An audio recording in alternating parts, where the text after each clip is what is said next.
Brasil está num momento de ajustar a sua economia, né? Fazer certos ajustes que são determinados por dois aspectos. Primeiro, pela mudança do ambiente internacional.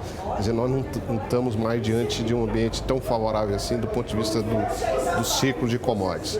E o segundo, corrigir as políticas internas que foram desviadas para o lado errado nos últimos anos. Política fiscal, política monetária, política de preços públicos, etc. Então, num processo de correção que está ocorrendo no Brasil, que tem trazido o quê? Um ambiente de recessão e de inflação mais elevada em 2015, né?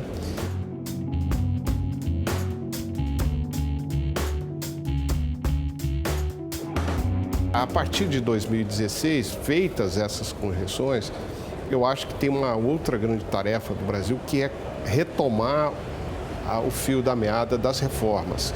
Quer dizer, foram as reformas lá atrás, dos anos 90, tal, que propiciaram um período favorável de crescimento para o Brasil no início dos anos 2000.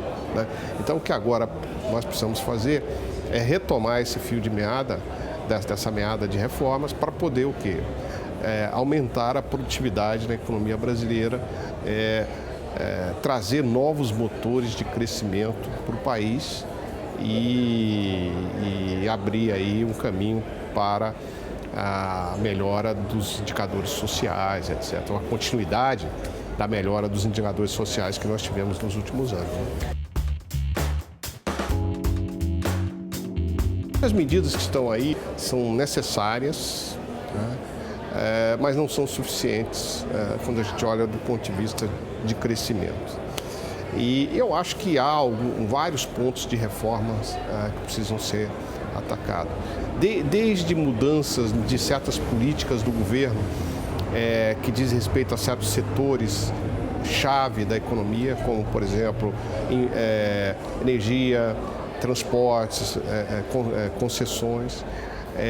A mudança da postura que o governo tem em relação ao setor privado, do ponto de vista de tentar regular demais os mercados, mudanças na política comercial. O Brasil tem uma política comercial alinhada à maior integração do país às cadeias globais de valor, né? Deixar um pouco de lado certas veleidades que são ditadas muito mais por ideologia do que por um senso prático. E, além disso, passando por reformas um pouco mais complexas, difíceis, mas necessárias, como é o caso da reforma tributária, principalmente para simplificar o nosso sistema tributário, né?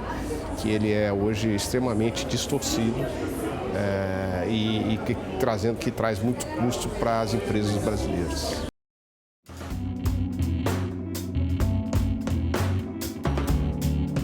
Abertas essas avenidas aí para o Brasil se inserir de forma mais efetiva nessas cadeias globais, eu acho que o setor privado vai acompanhar. Eu vou citar, por exemplo, o caso da indústria automobilística. A indústria automobilística brasileira, hoje, ela se estrutura aqui por causa de um contexto de uma política, né, que exige que você produza no Brasil, que limita a importação, a existência no Brasil de montadoras.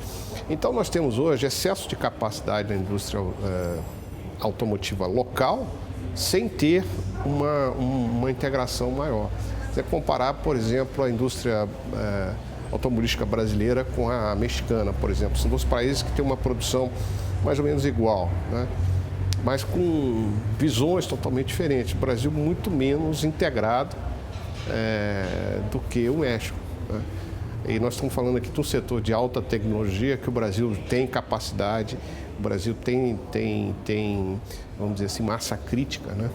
Porque a grande vantagem de você ter um mercado doméstico grande é que você cria massa crítica e isso ajuda você se posicionar em termos de globais. Mas como existem barreiras muito grandes a essa integração, né, que são dadas principalmente pelo alto custo imposto vamos dizer, pelo ambiente de negócios domésticos, né, o tal do doing business no Brasil, né, que então Eu acho que é isso. O setor privado, de alguma maneira, reage a esses incentivos.